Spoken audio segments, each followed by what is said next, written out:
Welcome, gamers, to episode 72. Can you believe it? We're in the 70s now. The Backlog Bastards. I'm your host this evening, one with the stars and the galaxies, the Moon Man, and this evening, gamers. Of course, we're going to be our unapologetic selves, keep it a buck, share our thoughts tonight.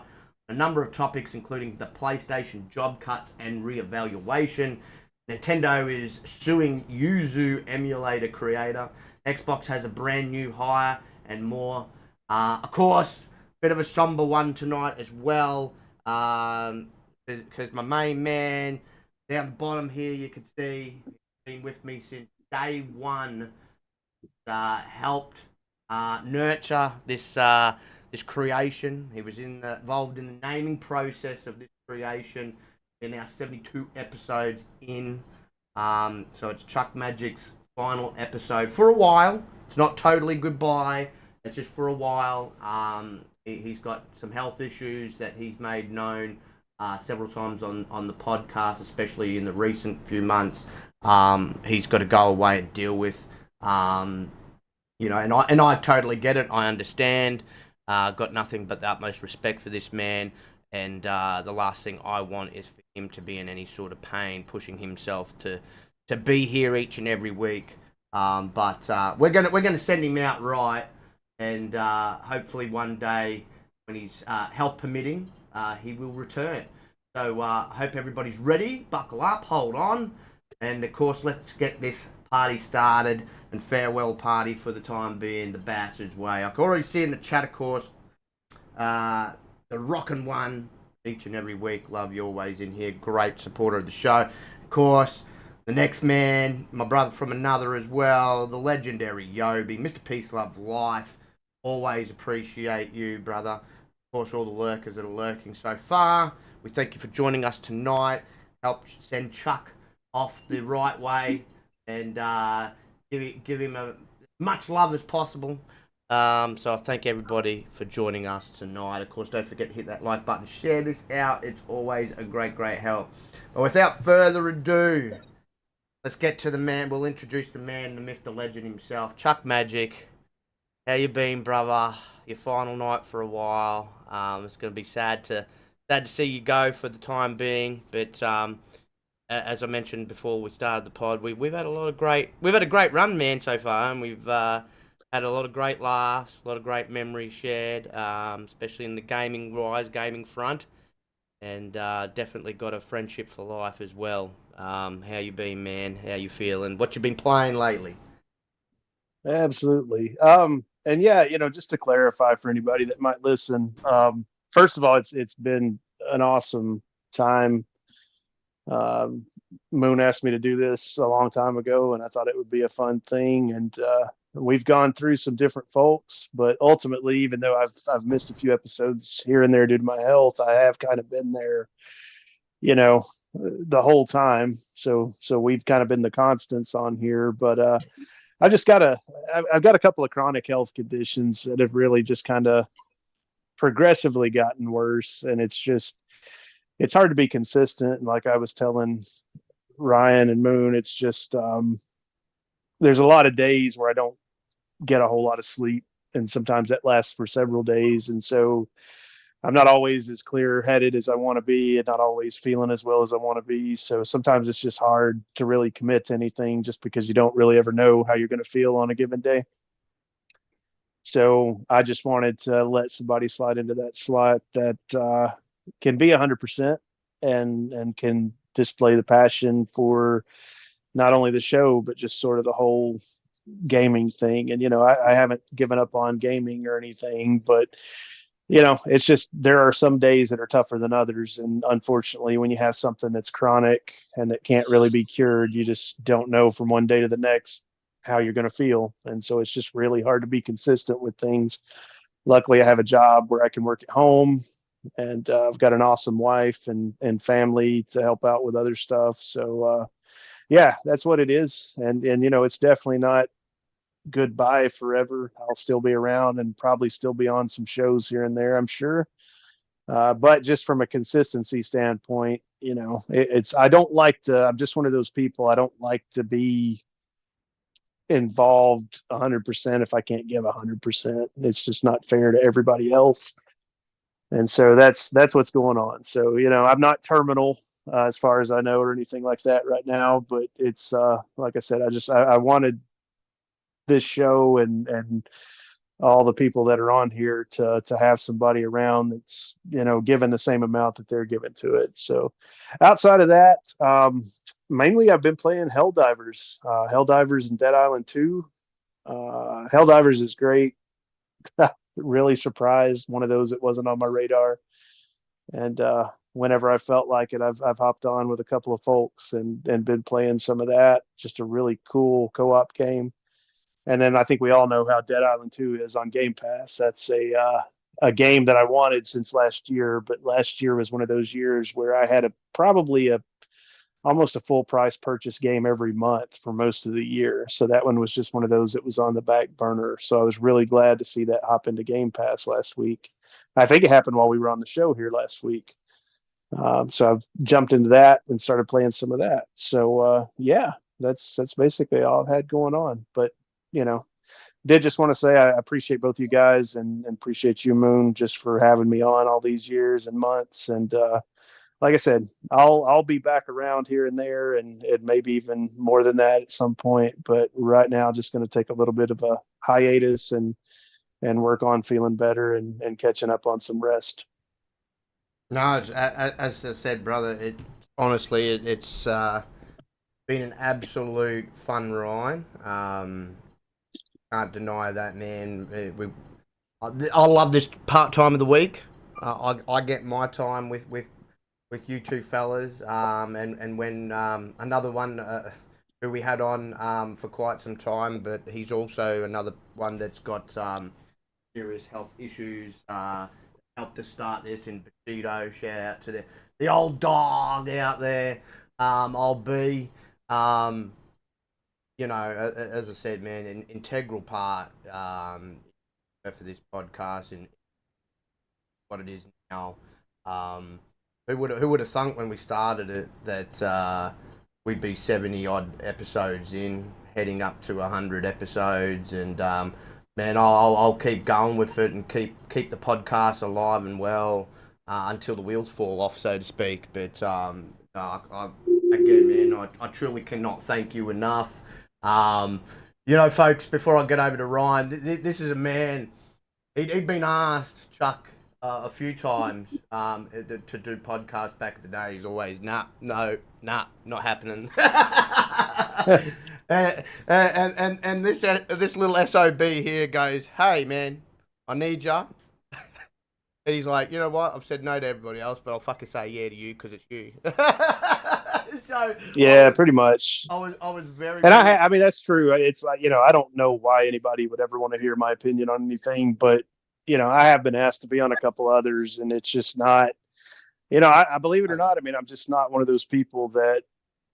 I'm pretty self-deprecating. I know we goof around on here a lot and everything, but it's just, it would have to be, it's kind of like you hear some coaches or athletes say it would have to be the right situation for me to not just be chilling and doing my thing. And, because it was you, I was like, yeah, I'll do it, but other than that, I don't really seek the limelight on anything. I'm just kind of in that mode in life where it's like, yeah, let me look and see what days might be good, and I'll just try to enjoy those to the best of my ability. But I do enjoy talking with you guys, and I do enjoy talking gaming. As you can see, it's been a little hectic the last couple of weeks, man. I've taken some heat from some of the bots, but all I'll say about that real quick. I know we got to get to Ryan, but here's my thing, and I want people to keep this in mind. Anybody that might hear this at whatever point. It's okay to have opinions. It's okay to disagree on things. I know we've said that on here plenty of times, but everything, and this goes for myself, it goes for Moon, even Ryan, anything that I say always comes from a place of loving the brand and wanting it to do better. And yes, I can probably be perceived as negative sometimes. I can probably be perceived as maybe too critical. But again, I've been doing this a long time. I'm not like 25 years old. I've been in this hobby basically since the Atari 2600. And I've seen companies come and go. I've seen companies rise up and then drop back down. And there are some concerning trends right now with the whole industry.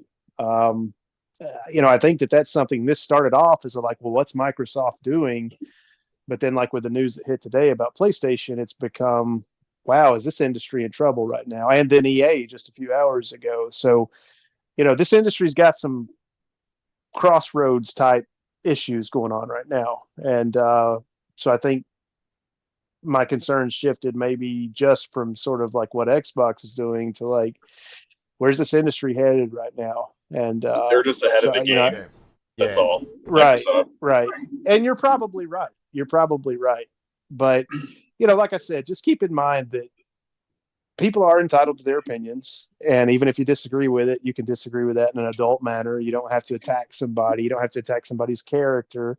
As long as they're not being hateful and spiteful towards an individual or towards you, just take it for what it is. It's an opinion. And if you don't like it, scroll past it. And if you do like it, you can hit the like button or make a comment. But, at the end of the day, we're all humans. We're all entitled to our own way of looking at things. And even if you don't agree with that, that doesn't mean that you got to spew out hate or be disrespectful or rude to somebody. Exactly. And everyone's got an opinion, like everyone's got an asshole. I always say that all the time, and this is folks, this is the reason why I got Chuck on here, because I didn't want just how you would refer to them as yes men, like people that'll just sit there and go, oh, such and such companies do it well and blah blah blah all the time, and not pointing out clearly the obvious flaws or where they can improve. That's why when I started, I had both Chuck and Bushido, because they're not afraid to call them out, because at the end of the day, like, we're all aware it's our money that we spend on these games and that we give these companies for our enjoyment. And so there's no point in sitting there saying yes to them all the time, or they're doing a fantastic job if they're not. They got to know, because at the end of the day, especially like with Microsoft, for example, that they a lot of them sit there, they see things, they listen. But if they're only seeing or hearing, oh, we're doing a great job, well, and when they're really not, kind of thing, then they're never going to know. So I never wanted yes men on here. I wanted people that had a solid opinion and called out what needed to be called out with these companies, and not just with Microsoft, Sony, Nintendo, whoever. I'll hit everybody, man. Yeah. I'll hit everybody. I'll hit every political party. I'll hit every, because I don't care. And that's, it's like I told a guy the other day, he had some kind of nasty, snarky comment about something I shared over the weekend. And I said, he called me a clout chaser, which I find hilarious, because you guys know that I'm like the furthest thing. Me personally, I'm like the furthest thing from a clout chaser that there is. And I even told him, I said, if I were a clout chaser, I would have a blue check by my name. I said, secondarily, I will say what I think on my timeline, because it's my timeline. And I told him, I said, if you don't like it, there's a mute and block feature you can utilize. And he's like, oh, that's a great idea. Thanks. And so I guess he blocked me. But my thing is, it's like, I don't care. It's my timeline. And I'm going to say what I want to say. And like these people that come out, and I know you guys have seen them, I mean, they are like attack dogs. And it's on both sides. It's not just Xbox, or it's not just PlayStation, but I mean, they're like, oh, you guys have no idea, Chuck. Well, there's one or two games. Oh, sorry. Go ahead, Moon. I was just going to say, like, Chuck is the furthest thing from a clout chaser, and one of the most respectful, even if he doesn't agree with you, respectful people, right? Because in the last, I'd say 24 hours, 48 hours, all three of us know somebody that's Twitter name rhymes with loony or puny, that has been quite disrespectful to a bunch of people in the Xbox community, or as I like to refer to the same person, the screamer, that doesn't know how to talk to a human being. But anyway, now that's a person that clout chases, right? Because they're very loud. Dead person. Well, yeah, and that's be in their not space. to even cut you off, but that's the thing. It's like, I don't ask anybody for donations. I don't ask anybody to follow my page.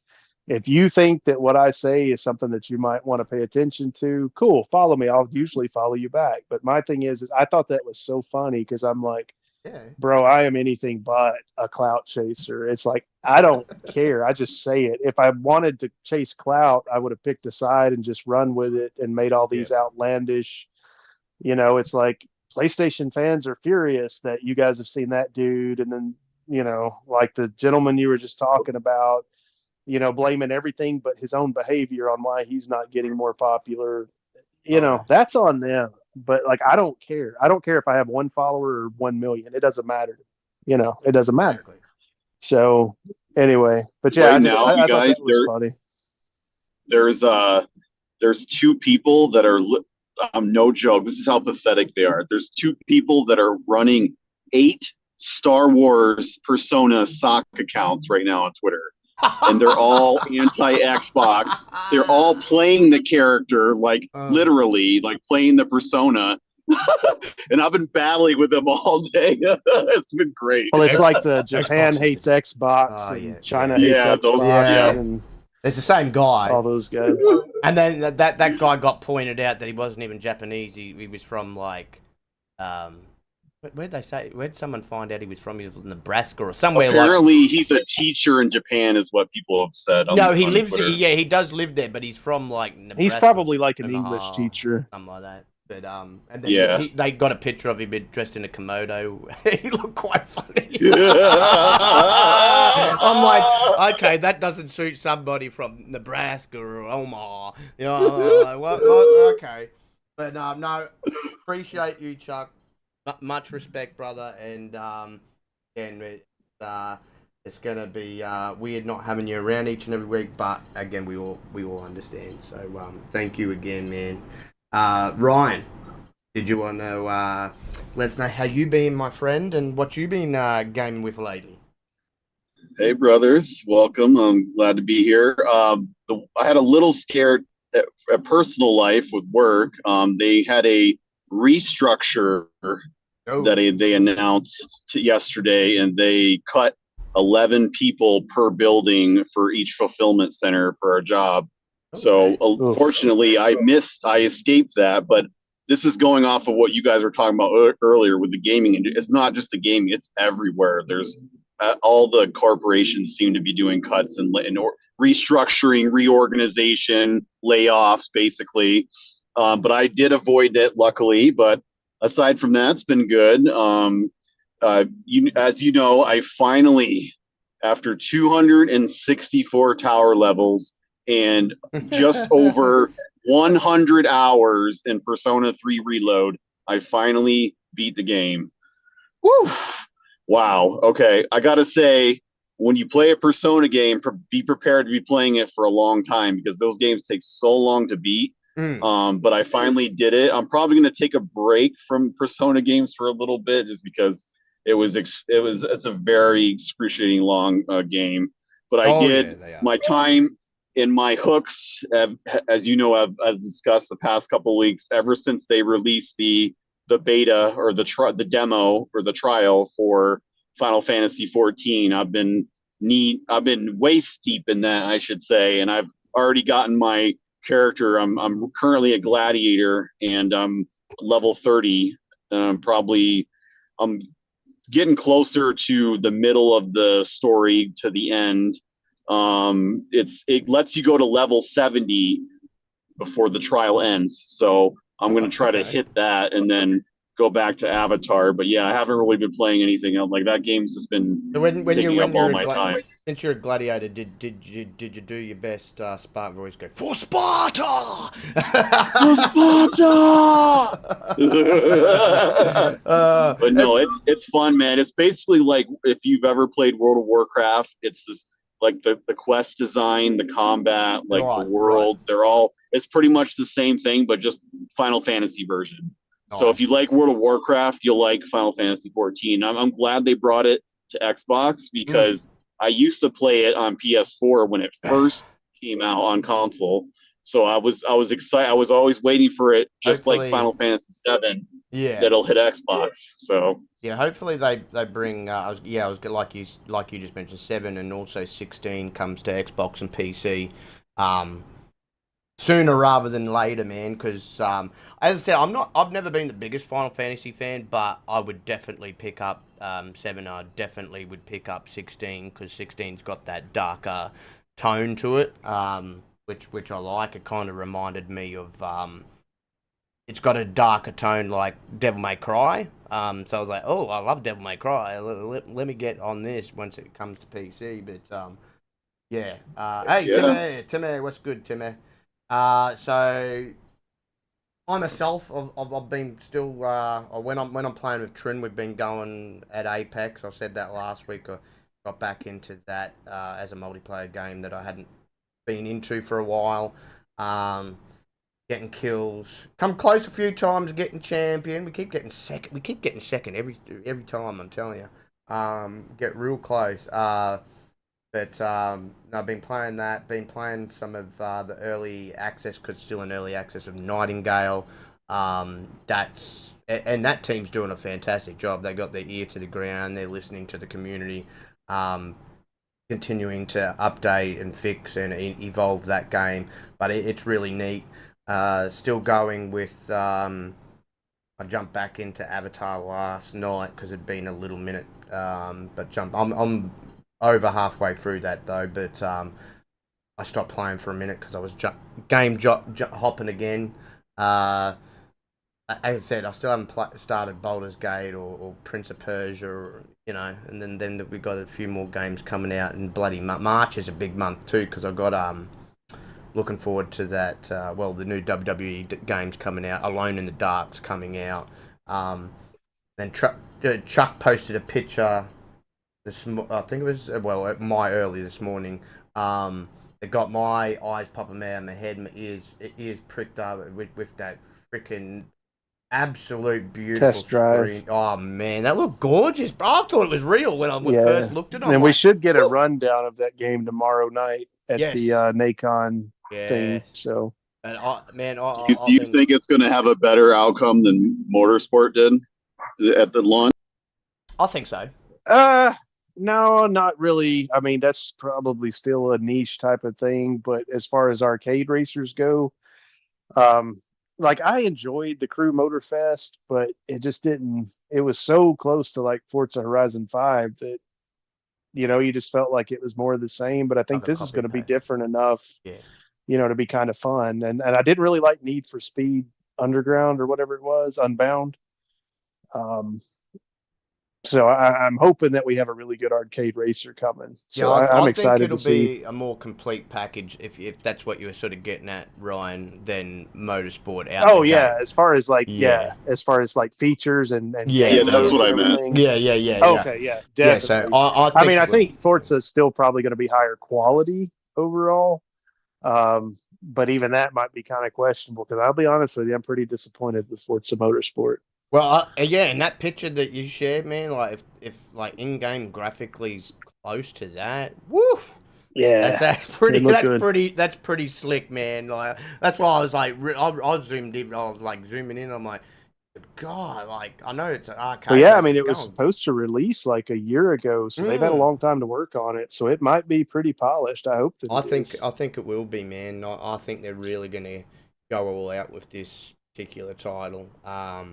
And test drives have usually been, they've had a couple of misses here and there, but usually been pretty good, definitely fun games.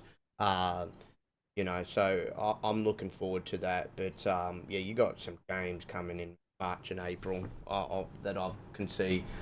Even a couple of cool indie games like that. The one with the guy played father on. What was it called? The sci-fi show Raised by Wolves. His game, Kanzara or something like that. So basically, it's very similar in the form graphically and the way you play it as Prince of Persia game. It looks really really nice. I think it's only like $20 or something like that. I'll be definitely picking that up and supporting him because I love the demo. like I got to the end of the demo and I wanted more. So Well, you've got Contra coming out in got March. Contra, yeah. There's just some great like AA stuff coming out, man. Yeah, I mean, just yeah. some great AA games. I want to hear, of course, though. I obviously won't be coming into, but I really want to hear from the team behind Terminator Resistance and RoboCop about what their next game's going to be. Because if they're going to keep following the movie trend, then I have so got my fingers crossed that they do a Judge Dredd game. That's like or Predator, one of the. Yeah, Predator. Predator would be interesting as well. Predator would be very interesting as well. Or RoboCop versus Terminator. Yeah. RoboCop versus Terminator. Yes. I know that. That would be insane, man. That would be insane. Think of that with the graphics of the latest RoboCop game we just had. Oh yeah, man. That would look really, really good. But they're the team to do it. As I said, they nailed RoboCop, and they did. Once they fixed a lot of things and put out basically the premiere edition, I'll call it, or ultimate edition of the Terminator game, man, that was also fantastic. No, not as good graphically as RoboCop, but I think they had a little bit more funding with RoboCop, and hopefully. Well, that's the thing. That's the thing is like the RoboCop game was one of the first really good Unreal Engine 5 games. Yes, and other than we talked about this, other than like the NPC, animations, like RoboCop's animations. And like the backgrounds, that John Linneman even did a thing on that, which he really liked that game because he's like we are. He was kind of a fanboy for RoboCop. Right. But if you really look at the environments in that game, like Detroit, and like the volume effects, like the voluminous lighting and stuff like that, man, that game is actually really nice. Well, like I said, the only negative graphically were just like the NPC kind of facial animations, but everything else graphically really about that game.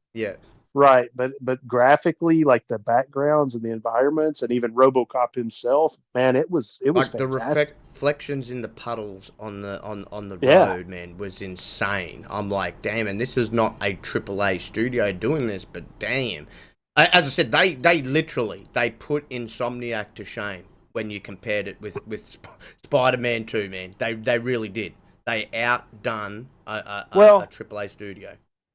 You know, considering, and I won't linger on this, I know we got to keep moving, and I don't have long on here anyway tonight, but that really, if you guys think about it, and I think you probably both agree with this, I think RoboCop could be the example given that's the answer to what we're seeing with the news that came out this last week.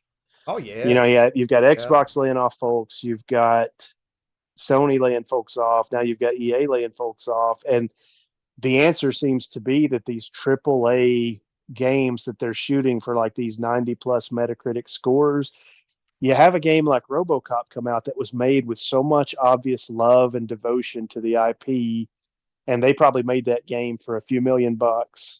And probably a lot of that cost was just getting the license and everything. You know what I'm saying? Yeah. But you have a game that's crafted that was fun. It's about anywhere from a 15 to 25 type hour game. Yeah. Easy. They've got a new game plus with it. But it's one of those things where if you're a fan of that intellectual property, you had so much fun with that game. And it didn't cost a whole lot to make. And I think that's what's missing from the industry right now are these sort of mid-tier, maybe even licensed games with a known IP, but you don't have to go all out and make it a game of the year type game. You just need to make it a good, fun game. Yeah. And that game, if you remember, guys, that wasn't a full price game either. No, I think at launch, it that was like, I think I got the Alex Murphy edition and it was like $60. Yeah. Yep. For like the deluxe edition that had that was the deluxe, skins and stuff with it. Yeah. So that's what I'm saying. I mean, I think that's kind of one of the solutions to what we see going on. Stop trying to make everything like game of the century. Yeah. I'm not saying make a bad game, but stop trying to shoot. Not everything's got to be The Last of Us. Not everything's got to be God of War. You know, just make a fun, exciting game with the best graphics you can. And it doesn't have to be 500 hours. It doesn't have to be at the Jeff Keighley Awards. It doesn't have to have all that. Just make a fun game that people want to play. Look at Helldivers. Look at Power World. Yeah. Make a fun game that people want to play, and they'll play it. Yeah, you're not wrong, man. You're not wrong. And especially for people like gamers of our age and that, because we come from an era where graphics weren't too great. They were secondary to the Yeah, gameplay. they were. If it They had were. good graphics, and hey, there were plenty of things on like the Super Nintendo and the Genesis, and then the PlayStation and the Saturn, and then later the GameCube and the Xbox and PS2. There were plenty of things that looked good, but Right. it was all about how it played and Played. what the story Yes. was and how Yes. much it engaged you. Yeah. And I just feel like, and it's kind of Sony's fault.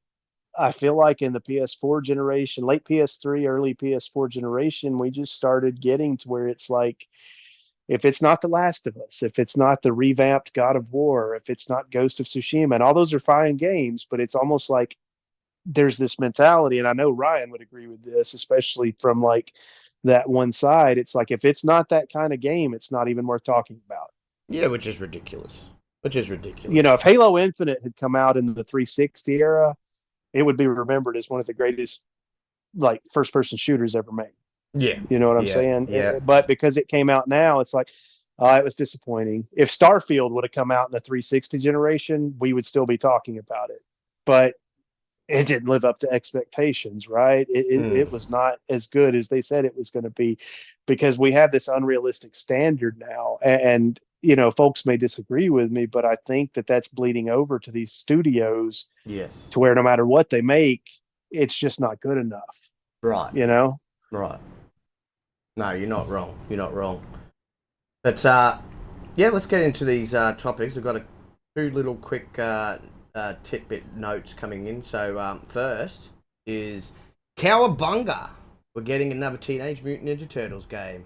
The 2017 arcade release returns this April.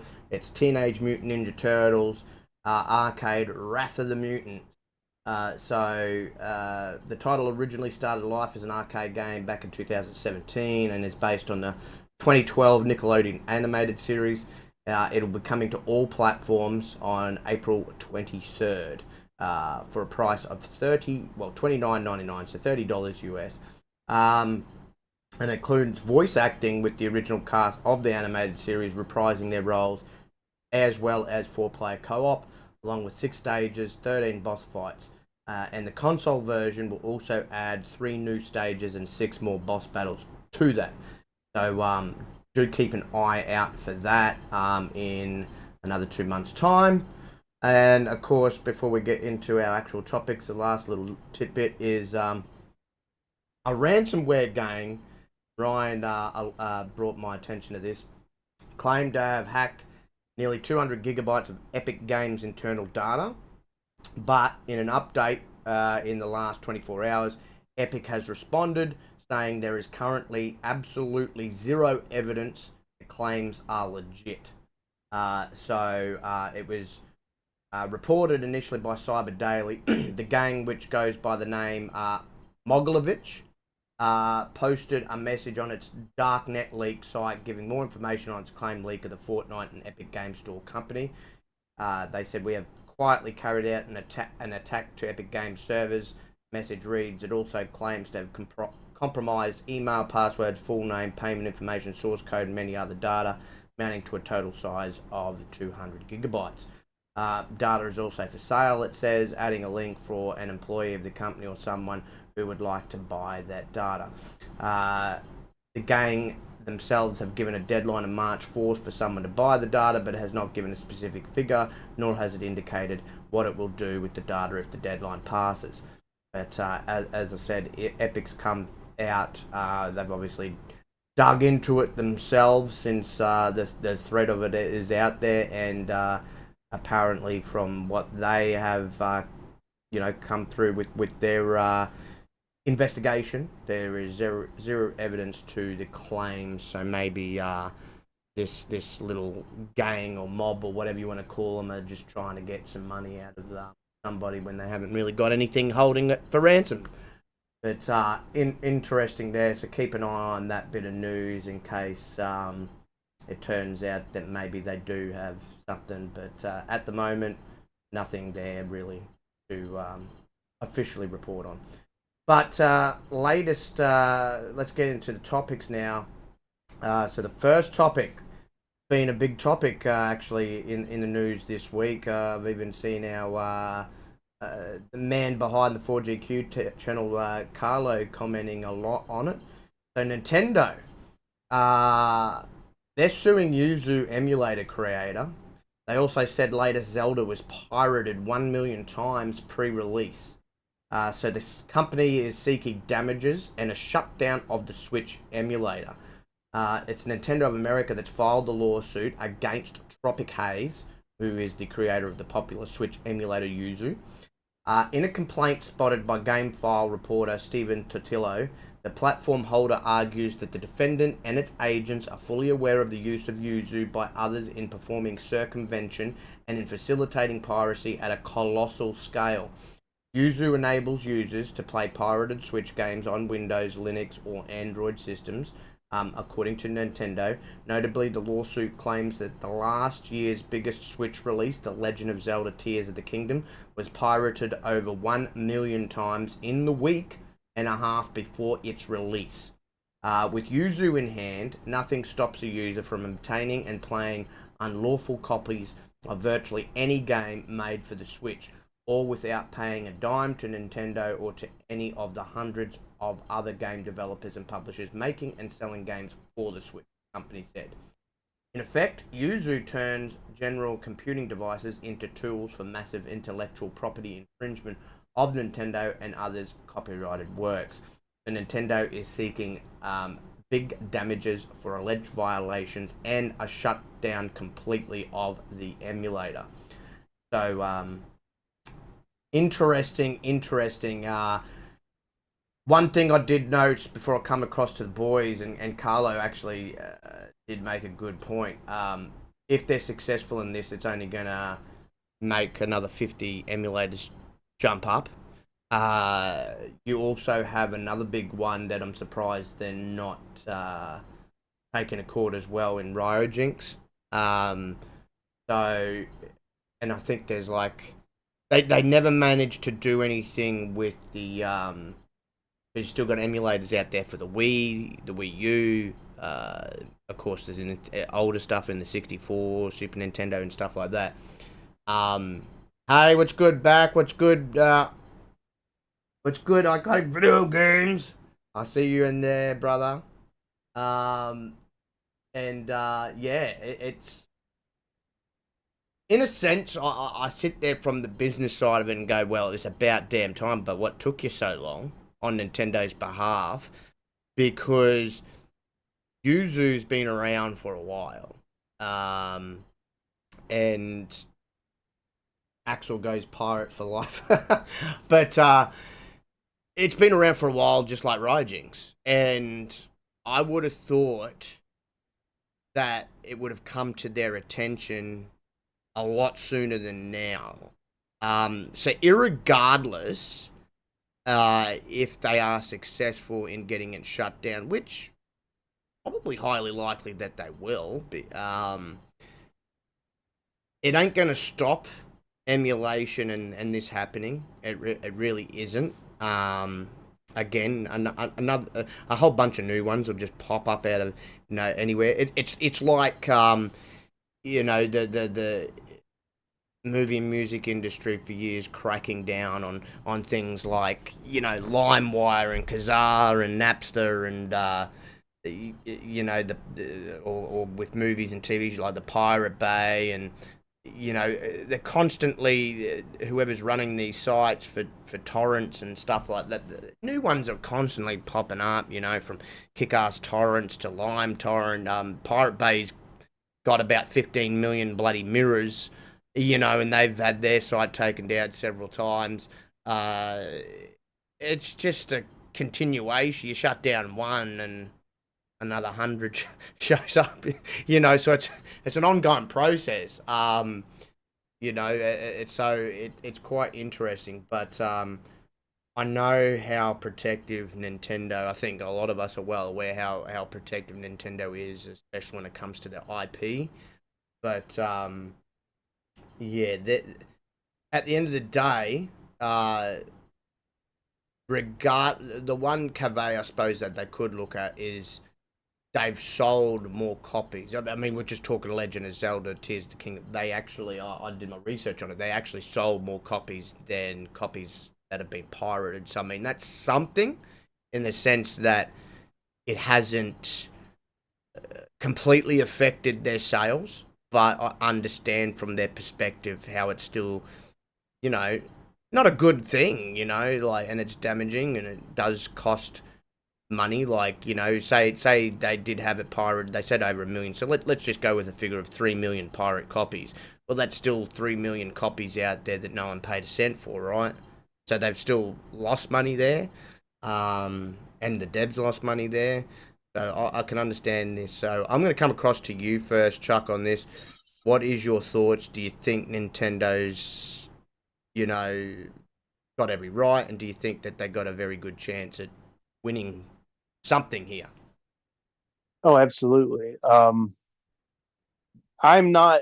I'll start off by saying I'm not opposed at all to emulation. I emulate quite a bit, actually. You guys know I love my retro gaming. Mm. And while I do have a lot of actual hardware retro consoles, I don't have every game. So I'm not opposed to emulation. But kind of where I personally draw the line on that is it a game that's out of print that the company can't make any more money from Mm. and isn't going to make any more money from? Or is it a game that's currently in print and somebody's just taking it and pirating it? I do think that that's one of those ethical places that I personally wouldn't want to go. And again, I'm not passing judgment on anybody who does what they want to do. It's up to you what you want to do where it comes to that kind of thing. But Nintendo especially has always been super protective of their IPs, and there's a reason for that. That's their money, that's their bread and butter. And honestly, they're one of the only gaming companies right now that's not kind of apparently feeling much of a pinch. Right. And a lot of that has to do with the fact that they're very protective of their brand. They're very protective of what they do with their brand. They're very cautious and deliberate. And this is part of that. And from a business standpoint alone, I'm not talking about like consumer standpoint, because I know we would all love to be able to get free games, right? But Mm. from a business standpoint, they are 100% within their rights to go after folks that do this and do it. And I think, Spooky, one thing you've seen, like, this is more about sending a message to everybody else. What Carlos said was really right. And yeah, more will pop up, but that's Yeah. always going to be a problem. I mean, Yeah, they're yeah, trying yeah. right now to emulate Xbox games and PlayStation games, and they've already had some success in those areas. But this is more about sending a message of like, we will come after you. I know that there's like memes floating around where they've gone after like some kid in like, Picatilla, Idaho, that emulated Super Mario Brothers 2, and Right. they're kicking his door in. It's some 13-year-old kid, but that's about sending a message that, hey, it doesn't matter, we will come after you. And Right. I'm sure they're aware of just about every emulator situation that's out there. Hmm. And that does lose them money. I mean, if you think, what did you say the number was? 1 million pirated Over copies a of million, Zelda? yeah. Yeah. Okay. Well, that's potentially, if those people didn't pirate that, they're not all going to buy it, but that's potentially what, maybe 250 to 500,000 potential sales that they lost, Yeah. Yeah. realistically. Yeah, So I yeah, mean, yeah. that's more money in their coffers. So, I do get it from both sides. And like I said, I'm not going to act like I'm a saint and have never emulated any games, because I have. But again, the games that I emulate is stuff from like that 8-bit, 16-bit era, where Right. those games aren't in production. Most of those studios are gone, at least in the form that they were then. Nobody's going to be making any more money from that stuff. um, so I feel like that's morally okay, because we're actually preserving and enjoying those games. And I think that a lot of those devs, I've even seen some devs that worked on some of that stuff from that era, say, no, we like it when you're still going back and enjoying those games. Yeah, yeah, yeah. But when it comes to something new like Zelda or like a Super Mario Wonder or something like that, I understand why they would be a little bit miffed about that, because number one, that's their property, and number two, you're in a way taking money out of the developers, the employees, and the company's hands. It's not that I'm super pro corporation, but I get it. I mean, if I created Yes. Yeah. something and then somebody just starts pirating my stuff, if I had some great invention, and somebody just starts pirating that and making money off of that, or not even making money, but getting sort of free use out of my patented stuff, I'm going to have an issue with that.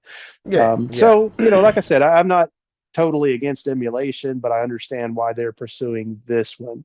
I know that they've also pursued some folks that were doing a lot more minor stuff with maybe some older IPs, and I think that's kind of like silly, especially when we've Yeah. been Yeah. asking Nintendo to give us those games in some fashion. If you want to bring back, um, F-Zero GX from the GameCube, if you want to put that on the Switch, I'll pay you $30 for that. Or I subscribe to their service. It's like I'll subscribe to play that stuff, but you're not giving me any option. So if I go out there and pirate it, I can understand why people do that. But again, when it comes to this new stuff, I do think that's wrong to do, simply because it's brand new. They're still in that money making phase of that, and it is their property. So Yeah. that does amount to theft. Yeah. Like I said, I'm not judging anybody that does it, Yeah. but to me personally, that just does kind of amount to theft. So I do understand why they go after that. Yeah, I mean, like, I'm with you. I enjoy emulation, and I think they should be okay. For example, with if someone's emulating Nintendo, so the original Nintendo, Super Nintendo, N64, and GameCube games, yeah, I mean, they're not making money off any of that anymore, and not, a lot of stuff from even with the GameCube too. A lot of those games are very hard to find. The consoles can be hard to come by, and if you do come by them, they're quite expensive. Right. And they're not really making money off that anyway. The person selling the thing would be making the money. So I think that's fine. And like you mentioned too, like there's not a lot of GameCube stuff that's on the Switch. So I think that's fine, and they shouldn't target anybody, emulating old stuff. I mean, even up to the GameCube, that they still had the Wii, the Wii U, and then the Switch that followed. So we're talking like 4 generations back to the GameCube, and then further with the other consoles.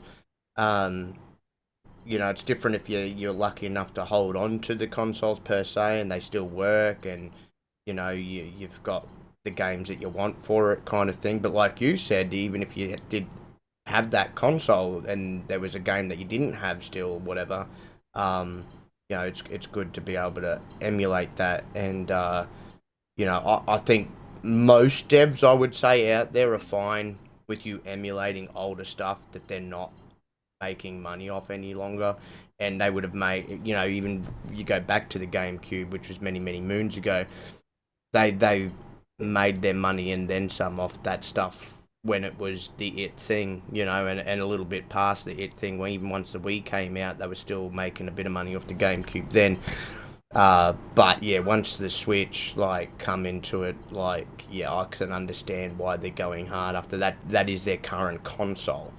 Now, if you're emulating Switch games, say 5 years into the life cycle of the Switch 2, maybe then it's a different conversation at that point, because they're probably not going to be making money, or if anything, too much off that then, because everybody would be buying Switch 2 games. Right. So that would be a different conversation. But right now, like you said, and I mean, we're only a year on from Zelda, I totally get it. Yeah, and I think you guys would agree with this. It's like there's some weird sort of unwritten timeline for that. Yeah. It's like you said, 2 consoles from now, if I want to emulate Switch games, I probably would without any kind of guilt about it. Right. But right now, I would be scared personally. I wouldn't say scared, but you know what I mean, to emulate Super Mario Wonder or Zelda. Yeah. I'd be like, the feds are watching, because it's that's a brand new game. And I get it. Like I said, strictly from a business standpoint, Yes. that's their business. And if you're pirating their current software, I mean, in effect, you are stealing from them. So, like I said, again, that's my final thought on it, but not against emulation. I'm just No, against emulating something that's kind of brand new. exactly. And they're not the only one to deal with this. Like, Oh, I absolutely. think PlayStation's dealt with it quite recently too, with some of their games that have come to PC and people, got pirated copies of that as well. Even if Well, it we was the all did PS4 it. Like you version. guys remember back in the day, the Commodore 64 and all Yeah, those like yeah. Amigas and stuff like that. You just get a disc from somebody and it's like, hey, It's got several games on the this is damn pole thing. position, Yeah, and you're like, yeah, yeah, let yeah, me go yeah. home and play it. And Doom and Look right. at how And some many of that was people like like shareware. you go even to like the original PlayStation. I think even with the PS2, a lot of people had what they referred to as chipped consoles, and so then they Right. would have the good old CDRW discs that people would burn the Yeah. games onto. Well, no, I And mean, I'll tell you just straight up. I have a Dreamcast and a Saturn, and you guys don't think I have any burned discs playing in them? I mean, I do, but yeah, a lot of those are from yeah, companies that aren't even in business anymore. So, like, what am I going to do? Either pay like $600 for a game that's probably like scratched up and stuff, or am I just going to burn the ROM from my PC and burn it onto a disc and just play it that way? And like I right, said, right. when I do that, I don't feel like I'm hurting anybody because No, no. those games have been out. They've made the money that they're going to make. And a lot of times, like I said, those companies aren't even in existence anymore. So I'm Oh, a not lot of them hurting aren't. anybody doing No, that. exactly. Right. But, I do get it from a standpoint of a newer Newer, game yeah, for sure. yeah. What's your thoughts on all this, Ryan? A lot of same sentiments as Chuck. I think one thing that Nintendo could do to help alleviate some of this problem is they need to expand to PC, because if they gave PC players an actual legitimate outlet to purchase their games, Mm. just like they can on their Switch, and I know Nintendo's hardcore is still in the console, they're going to be the last ones that expand. I mean, they've Yes. already gone to mobile, but you know what I mean? They're going to be the last ones to expand to PC. So I think that would help. But pirating, as you know, it's never going to go away. It's always going to No. be around. This Yuzu emulator, Nintendo, as I've been reading, is their whole thing is they don't care if they win. They just want to financially drain them until they have no money to Right. keep running the Right. emulator. But I don't think that's going to work because they could just easily pass that knowledge on to another team, and there'll just be more clones or different Yep. emulators that Yep. are going to sprout up. So it's really not going to help them in any way. I don't think this is going to work for them. They are going to send a message like Chuck pointed out, but that's it. Like in my opinion, they're wasting their money because Yes. they're not going to Yes. get anywhere with this. Because look at the Gary Bowser case; they're never going to get that money from him. So Right. I feel Well, all it's doing is just sending a message, but that's it. I don't think it's really going right. to still deter those same people from still doing it, but it will help with mitigate at least some other people from attempting to try it, right? Right. Right. And I think that's I their think ultimate goal. yes. And I think the right way to do things is like you guys said, is if you're gonna emulate, to own the game first. If it's the Switch or Switch 2 when it comes around, you definitely, I feel like you do need to legally own the cartridge. But I will say I'm not a saint, like you guys said. Like back then, before I had a job, I couldn't afford to buy games, so I would pirate all my stuff and emulate a lot. We've all So done it. We've all done it. Arr, I yes. understand that point of Arr. spec, but these companies, they're not hurting either, though. On the other side of things, Nintendo's the No, richest well, company in Japan. they They're number one. They have billions of profit. I'm not making that as an excuse to do it. I'm just saying that Tears they're of the not Kingdom. hurting either. No, You know what I mean? no, and you're not. Well, you're not wrong, because Tears of the Kingdom sold over 25 million copies. The only game last year that outsold it was Hogwarts. So, I'm going to say in between a 1 to 3 million pirated copies. We'll say a number in between there because they said over 1 million. Yes. They're not hurting on the sales when their game was the second biggest selling game last year. So you're not wrong with that comment in that sense. So, that it's so hard, What I'm really one final thing I will say, what I'm really surprised by is why they waited so long. Why now when it's been out for a while? That has, and as I said, Ryojinx too, and they haven't even targeted Ryojinx. So even if they manage to close down Yuzu, people will just flock to the next best one. Well, in a lot of cases, a lot of people prefer Ryojinx over Yuzu. So it's still going to be there. Others are going to pop up. I'm sure there's others out there as well that, I just can't think off the top of my head right now. But, people are just going to continue. That's what I mean. Like you said, right? It's probably a waste of money, like what they're going to do. Yeah, they'll probably get some damages and pay out a little bit, but it ain't going to change anything. That's the only problem.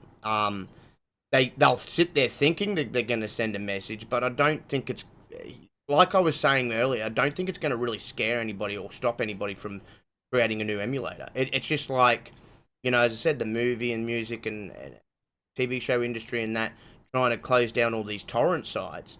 They close down one and 50, 100 to 100 others pop up and it's still going, right? And so, people have got hard drives and hard drives and hard drives filled with TV shows and movies and music and, et cetera, what have you. It's just an ongoing problem. It'd be like a forever chase in reality to try and completely squash it all.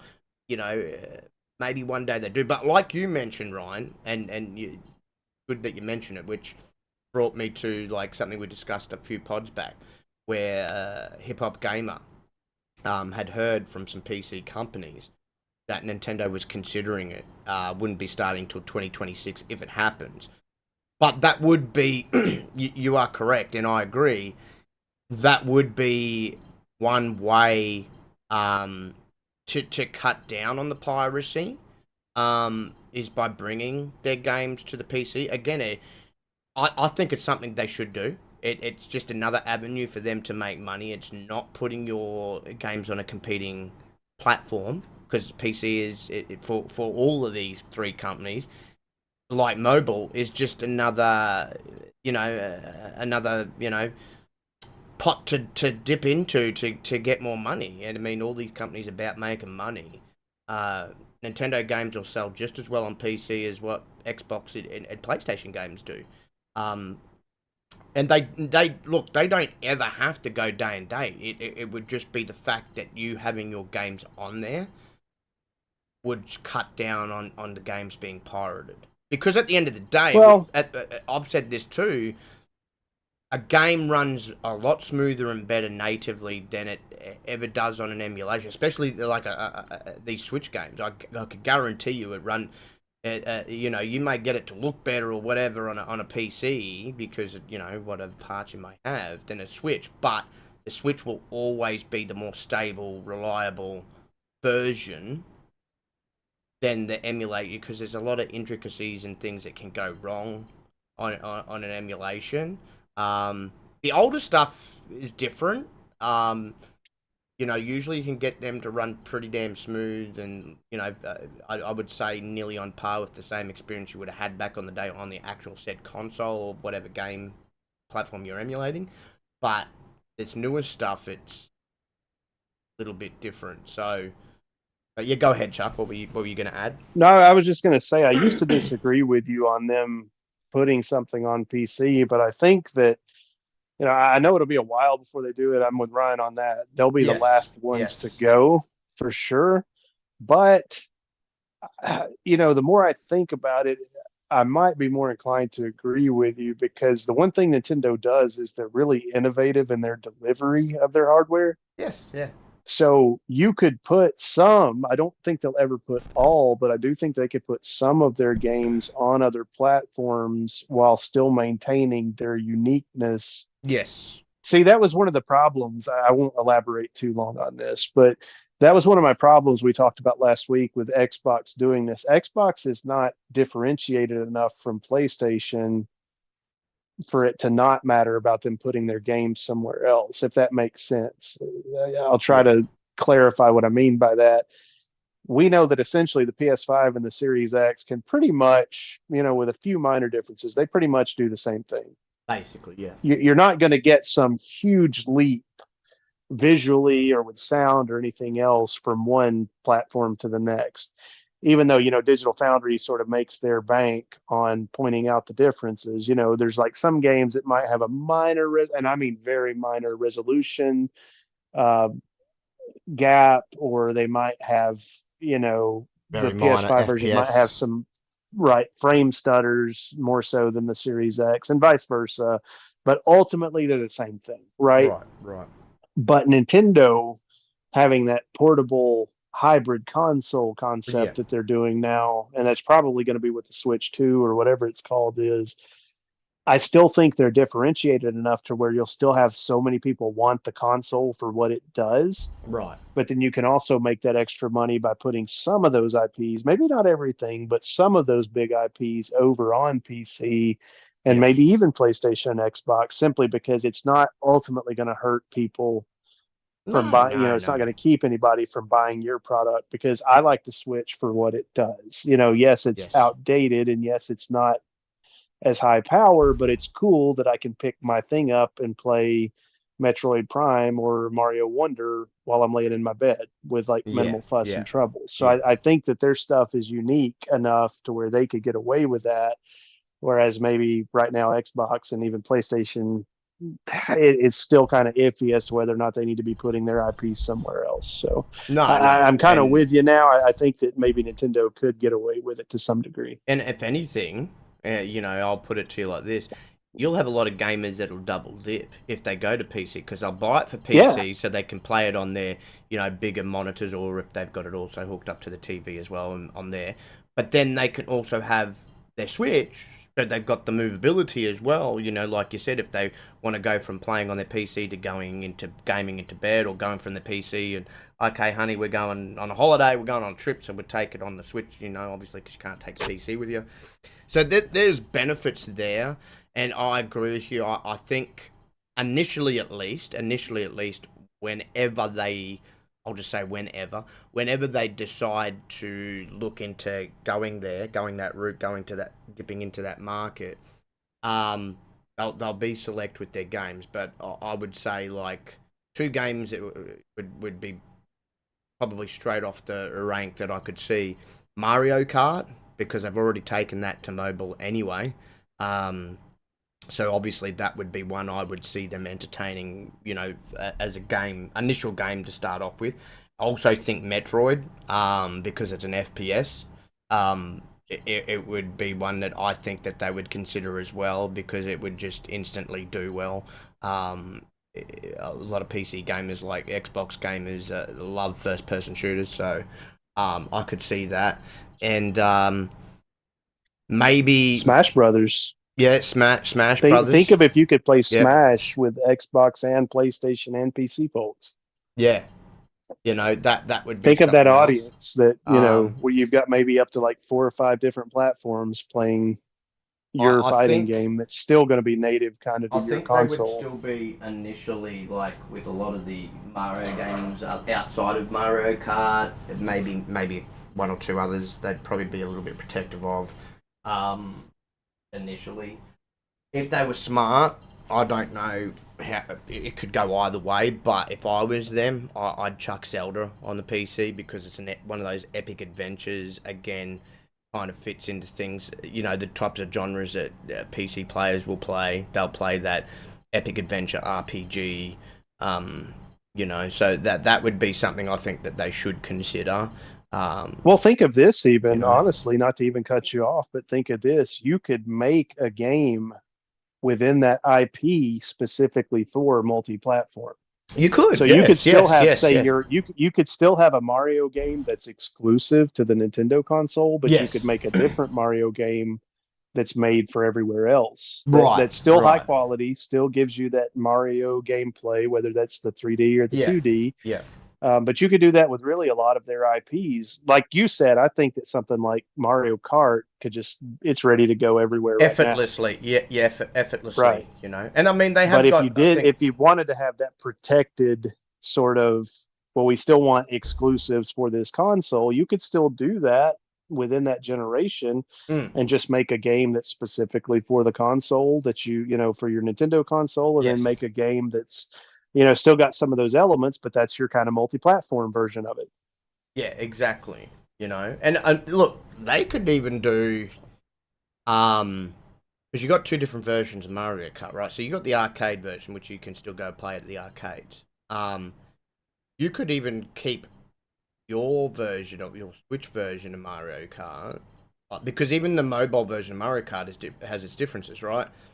So you could keep your mobile version on mobile. You keep your Switch version, you bring the arcade version to the PC. Maybe just add some more more tracks, because I'm pretty sure the arcade version's only got 14 or 15 tracks. But the tracks are different on the arcade version to the one that you can play on the Switch, which has got what, over 50 or so, or 90 something tracks, or whatever the hell it is now. Right. So you could do that. I mean, as I said, there's 3 different versions. I just named you Mario Kart. They've got the Mario Kart name, but they're all different in their own way. And so, like you pointed out, you could do that with other Mario games. You know what I mean? So it'd be interesting, but I think it's something that they should heavily consider. As I said, they obviously years prior considered with mobile and have taken some stuff to mobile. I think PC's realistically the next avenue for them. The one thing I don't ever see them doing, I just can't see them doing. I can see them going PC, because I pointed out why it's not a competing platform. I just can't envision now. I can't even envision 10 years from now them putting any game on a PlayStation or Xbox. I just because they're more stubborn and more protective than even PlayStation. The guy that PlayStation's got there now, Totoki, seems a little bit more open for business kind of thing than even any prior PlayStation leader. But Nintendo, on the other hand, no. I think they are way too stubborn and way too protective to ever have a game on Xbox. I mean, if they were smart, like if you're going to put a certain, like as I said, Mario Kart Arcade on PC, maybe that might be the one cave that they go, right, we'll put Mario Kart Arcade on Xbox and PlayStation. But I couldn't see them, like, if they brought Metroid to the PC, it'd be PC. It would not be on. I couldn't see them taking it to Xbox. And if they did Zelda on PC, I think it'd only be PC. Because again, it's not a competing platform. So that was kind of my gripe and some other people's gripe last week. And I mean, we got excoriated on Twitter for it, but that's the thing. It's like, you got Phil out here giving these games to these other platforms, and it's like, they're not going to reciprocate that. Now, PlayStation might at some point, but it's like, you're putting stuff on Nintendo, and yeah, they're going to take it because that's just going to be a cut for them. But yes, that was what some folks, I wouldn't say they were arguments, but I had some discussions with folks, and I'm like, these companies are not going to reciprocate that. So essentially, it's like, in a way, Xbox is just saying, like, well, here, take these and enjoy. When everybody plays, we all win. But the other companies. PlayStation might put like a gas game on there. Yeah. But you're never gonna, and I saw people saying this stuff, and it's like, oh, I can't wait to play God of War on Xbox, and Sony's gonna have to do that now. No, they're not. They're never gonna do that. No, they're never gonna see, for example, right? I Foam Stars, maybe. Helldivers, if Phil can get off his butt to he's already mentioned that he can't understand. Nah, Phil's playing Brotato, bro. But Phil's playing Diablo and Brotato, man. Helldivers too, I could see, like, sort of that second party games of theirs. I could see if they ever brought back Sly Cooper, I could see them, taking that everywhere, because a platformer would just do well for them everywhere. But your God of Wars, your Last of Us, those are 2 IP straight out, I would say, would be completely off limits. I could see them taking Horizon elsewhere. I mean, they're about to put the second one now on PC. I could see them maybe doing that with that, but their 2 biggest. I'll say their 3 biggest.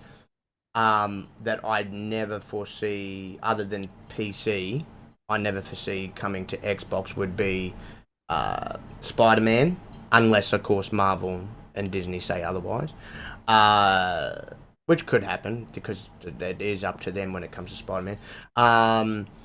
But God of War and Last of Us, you might get them on. Yeah. Well, you do. You get them on PC, but I couldn't see them coming to Xbox. But there is some select titles, again, like your Horizons. If they were to ever maybe make it, I don't think they will. But if they ever made hypothetically a Days Gone 2, maybe something like that. Helldivers, Foam Stars. The other IP I know that they definitely wouldn't take to Xbox is Gran Turismo. That's their racing baby. So then they're not going to give that to anybody. I know that Kaz's the main man at Polyphony. He has gone back and forth and considered taking Gran Turismo to PC, but I still don't even think it'll come to PC, to be quite honest, because they've just hummed and hawed about it too much for too many years. Like there was talk coming out, even not with the latest Gran Turismo, the one prior, that he was humming and hawing taking it to PC to compete with some other car simulators on PC, and it still never happened. So, maybe miracles happen one day, and Gran Turismo may show up on PC, but I think they're going to be too protective of that as well. Plus, yeah, I'm with you on that. You can already get other simulators on there. You can already get the Forza games on PC, so it's not like PC's missing out on car games. So, right. But no, look, it is what it is with Nintendo. Look, again, I'm with you. So I understand from the business standpoint, but I think it's going to be pretty moot. Like they'll send a message, but whether or not anybody gets scared by the message or learns from it is another thing. Because as I said, Yuzu could be closed down tomorrow, and the next day 50 others have turned up. And as I said, you still got that other big one, Ryojinx, out there. That, as I said, I'm surprised that hasn't come across to them to look into and look at too. And like Ryan said, and I said it myself, I'm surprised it's taken this long for them. Because I know that Yuzu and that's been around for a minute. But yeah, it is what it is. And best of luck, I guess, for their lawyers. But moving on to the next topic. Before you get there, I was just going to say I'm going to have to dip out. So again, appreciate everything. Yeah. Appreciate everybody that always showed up week in, week out for us and listens to us in other places later while they're working or whatever. But enjoyed it with you guys. And like I said, not gone forever, just gone for a while. So everybody knows where I'm at. And again, thanks for we love you, bro. Take all the time you need. Yeah, man. Yeah, same, brothers. It's all love, brother. And again, thank you for coming out tonight, even, bro, for one last hurrah and letting the chat know. Obviously, you're taking a hiatus, a break for a while, and just look after yourself. I'm sure my replacement will be much more enjoyable. But I enjoyed it, and I always enjoyed interacting with everybody and with you guys as well. So like I said, everybody knows where I'm at, and I'm not terminal or anything. I'm just going to take a break and try to get healthy. So I will catch everybody on the flip side. No worries, bro. And thank you again. We appreciate you, man. Take it easy. Yeah. We'll talk to you guys soon. Will do, bro. See ya. But moving somber moment, as I said, folks, somber moment. But irreplaceable. Before we get on, absolutely irreplaceable. I've said it to the man a million times. Absolutely irreplaceable. I'm sure we will find someone else to come in here and step up. I was actually thinking Ryan probably agreed with me on this. I was actually thinking Sarge. I know that's somebody Chuck would suggest himself too. But still irreplaceable. There's only one Chuck Magic, and like I said, he's been here with me on the Bastards since day dot, the very first day, and again, I appreciate him. I've got the utmost respect for him, and I cannot thank him enough. Like I say with Ryan as well, Bushido before him as well. you know, there's no pod without these other guys too. You know, we're a family here. We all put in the time for this. It's not, you know, I've never treated this as just my baby. Everybody that's been involved has helped nurture this and get it to where it is today. And I'm very grateful for everybody's time and appreciative of everybody that's been involved from Chuck to Ryan to Bushido. You know, and even guests that have helped out along the way too. Uh, you know, it's a group effort. You know, I'd hate to be up here just talking by myself. I love the conversation, and yeah, thank you again, Chuck, man. Love you, brother, and definitely going to be sorely missed. But hopefully, we get you back here in the future, and maybe on some days that you're feeling good, you can guest on here as well, because the chair is always going to be open. Hey, what's good, Cozy? Good to see you, sis. Yeah. Moon, before we start next topic, and I don't mean to be rude. I know we discussed my company dinner. I can stay for one more topic, but I do have to finish the dinner, and I should be able to hopefully make it back before we finish the pod. But I want to let you know, brother, I want this one other topic to go, but I hate to leave you by yourself. I have dinner I gotta go to, so. That's all good, brother. That's life, bro. That's life. But again, man, just appreciate you being here. But before you go, of course, we'll get into this next topic. Well, actually, I'll go with this other topic here first, because I know you want to talk about it, and then I can finish it. Yeah. So we'll skip over the second and third topic I had, and I'll change it around. We'll go with the PlayStation stuff. So PlayStation is cutting around 900 staff worldwide, around 8% of its entire workforce. The layoffs include the full closure of its London studio. So the news was confirmed in a statement by current SIE president and CEO Jim Ryan, who is officially set to step down next month. Said the company had made the extremely hard decision to reduce its overall headcount by about 8%, or about 900 people. It equates to. The layoffs will include the entire closure of PlayStation London studio. He said these are incredibly talented people who have been part of our success, and we are very grateful for their contributions. However, the industry has changed immensely, and we need to future ready ourselves to set the business up for what lies ahead. We need to deliver on expectations from developers and gamers and continue to propel future technology in gaming. So we took a step back to ensure we are set up to continue bringing the best gaming experiences to the community. And then a separate statement from SIE also confirmed that Insomniac Games, Naughty Dog, Guerrilla, and PlayStation's technology, creative, and support teams will also be heavily impacted by a reduction in workforce. Ryan shared more details, said the headcount reduction of about 900 or more people, or about 8% of the current workforce. Layoffs will impact employees across all Sony Interactive Entertainment regions. Several PlayStation studios will be affected.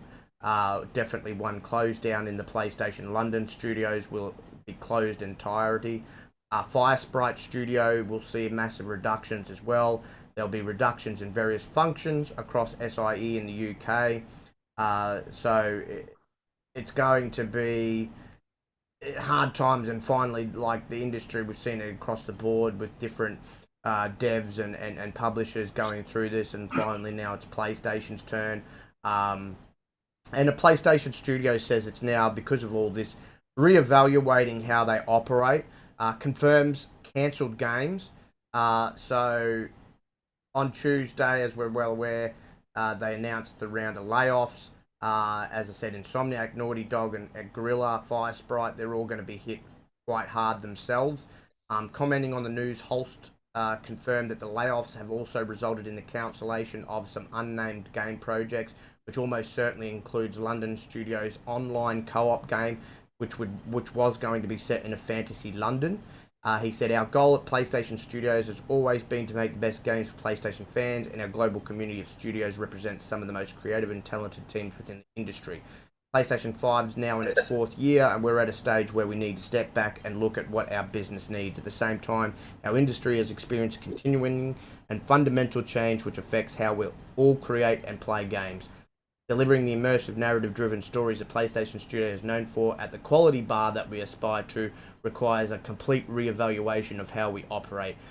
Delivering and sustaining social online experiences, allowing PlayStation's gamers to explore our worlds in different ways, as well as launching games on additional devices such as PC and mobile requires a different approach and different resources.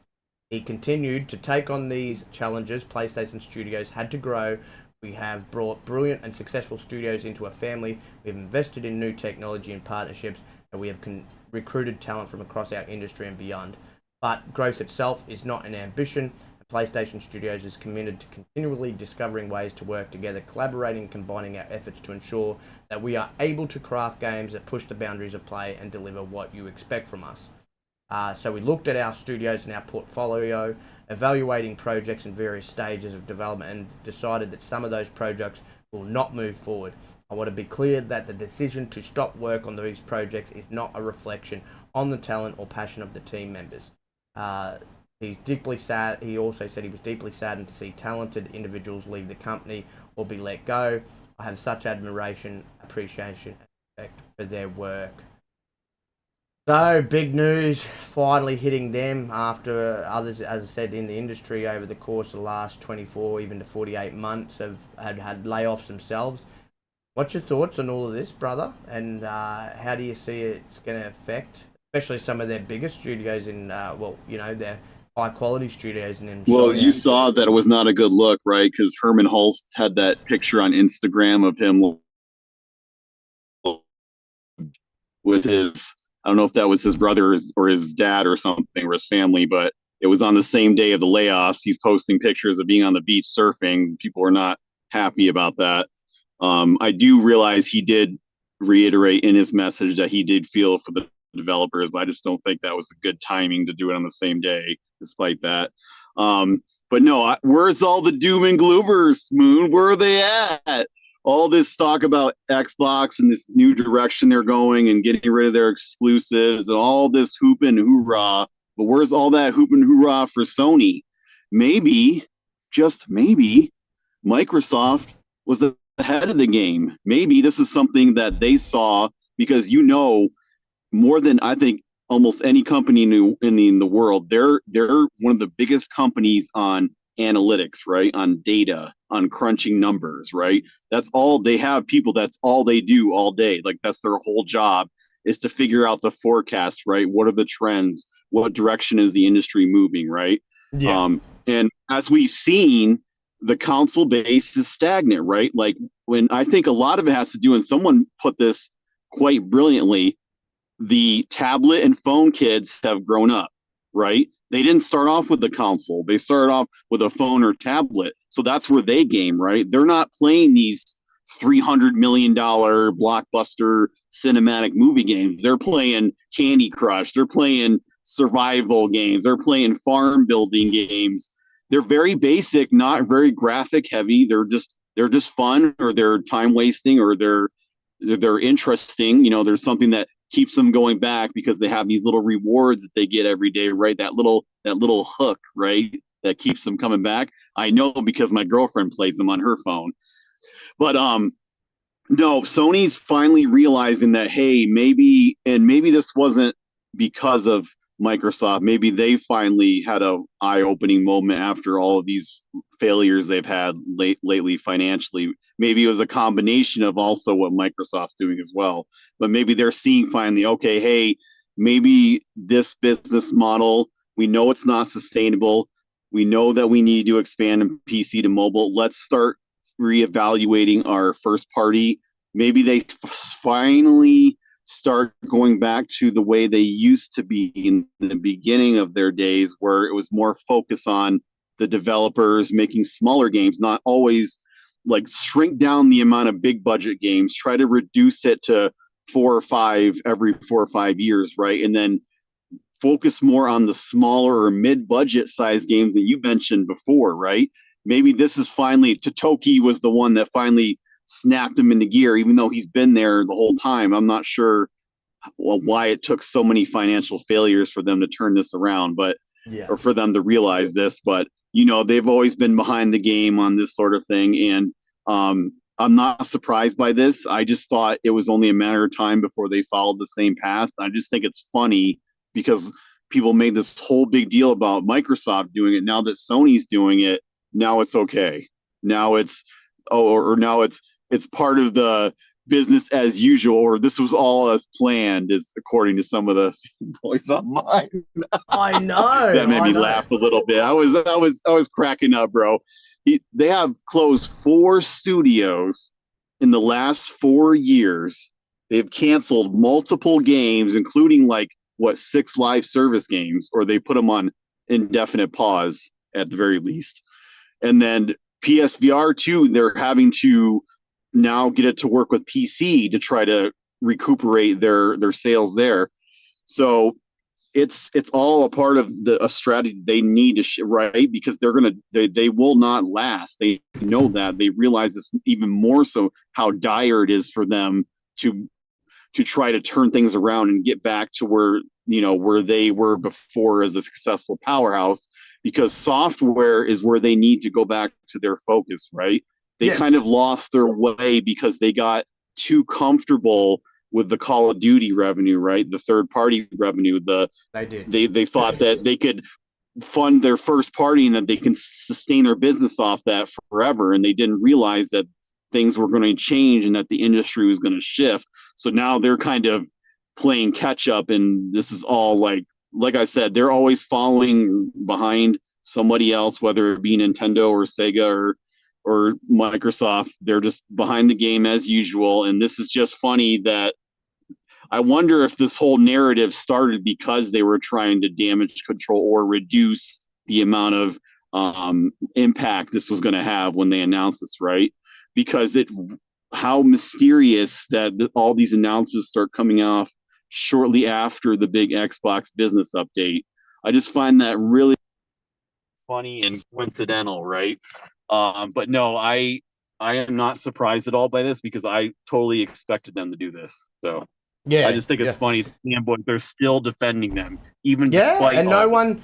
I don't know who it was. I don't know if it was you or someone I seen called out. No, it might have been Magnum. Magnum called out like some of the bigger sites in the sense of, are you going to report on this? Like if this was Microsoft, or when it was Microsoft, it was reported everywhere. Oh no, this is bad, but then nothing. Absolute crickets. And then, like you said, the fanboys and that have just like, oh, this is okay. This happens all the time. Like, if Sony's doing the same thing or had to do the same thing as Microsoft, both companies get treated completely, utterly differently by the fanboys and by the media as a whole, for the most part. Not all media, but for the whole, a great deal. So, the denial that this isn't going to affect PlayStation is just beyond ridiculous. Of course it is.